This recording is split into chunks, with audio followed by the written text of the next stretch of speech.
Brian Carson, the founder and CEO of Treehouse. I'm going to actually tell you a story today. So Treehouse has taught over 850,000 people in the last 8 years. We have 80,000 enrolled students right now. But that's not what I'm going to talk about. So I want to introduce you to Abby first. So I met Abby recently. She's a Latina woman in Portland, Oregon. And she said this when I asked her, tell me about your background and your family. She said, my mom only studied until 8th grade. And my dad studied until 6th grade. They both went to school in Mexico. My parents earned about $45,000 together, total. None of my siblings have graduated from college or gone consistently to college. No one has pursued technology in the family, and none of us knew what type of jobs were out there in tech. And we always figured you had to be advanced in math and science to have a job in that field. Abby is getting shut out of the tech industry. And she's a great example of what's wrong with our industry. So real quick, just raise your hand if you know a company or you're in a company that's having trouble hiring folks who are Black, Latinx, or women. Just raise your hand. Right, we all are. So the story I'm going to tell you is about Treehouse having that problem and looking at it in the face. So I run Treehouse for 8 years. We have 80 employees, and I had a hard look at my own company, and I realized we were a company of white men, straight up.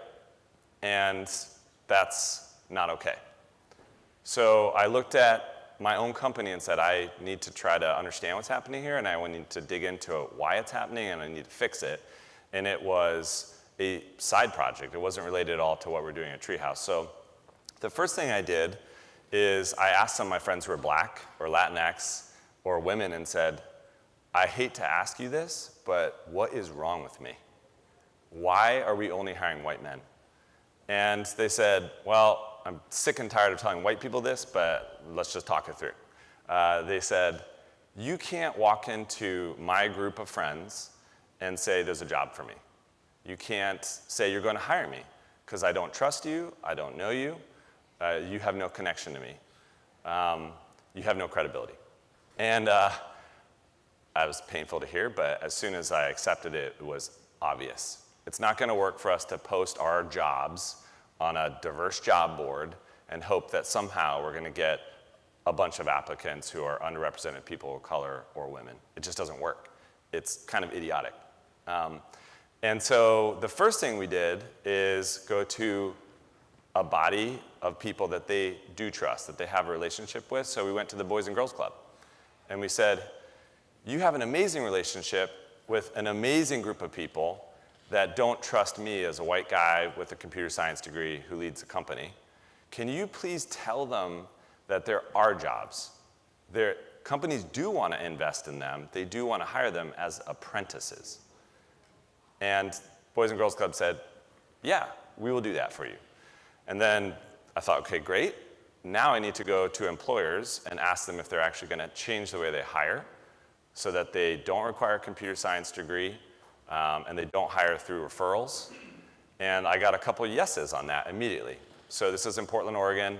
Nike said yes, and a company called Envision said yes, and then Treehouse obviously said yes. So we have talent, and then we have the job, and now we have to connect them. So what we did is we went to the Boys and Girls Club, and we worked real hard with them to present this opportunity and said, there's this amazing high-paying job for you in tech. There's no one that looks like you in tech. No one has told you that you could be in tech, but this is a job for you. And this company actually wants to invest in you. You're not going to pay a dime to go through this program. It's completely funded by the employer. And thankfully, we got about 16 people to say, that sounds crazy, but I'm going to consider that. And so they went through our very basic Treehouse course that just exposes them to coding. This is what it's like.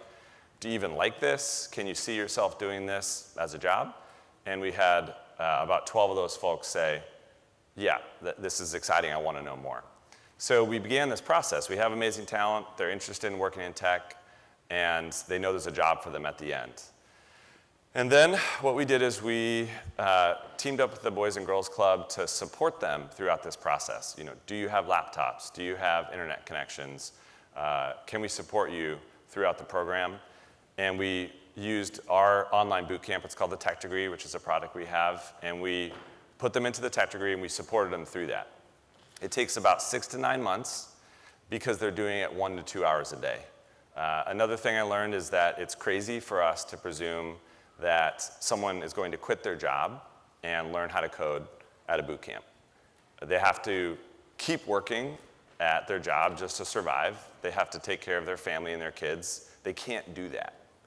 And so that's really key. That's a big learning.